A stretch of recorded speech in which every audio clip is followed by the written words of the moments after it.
Now let's run this code to check the output. So this is the image which we have loaded and the rectangle is pink. Now let's perform whatever the transformation we have created for this image. So let's rotate the image vertical by pressing one button. Horizontal is this. Now we can also rotate the image by pressing the R button. We are rotating this image. Now if we want to bring this image to the original shape, we will press O button.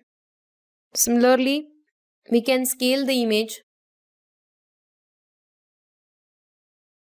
zoom in and zoom out with the combination of key. Okay, and Laplacian transform.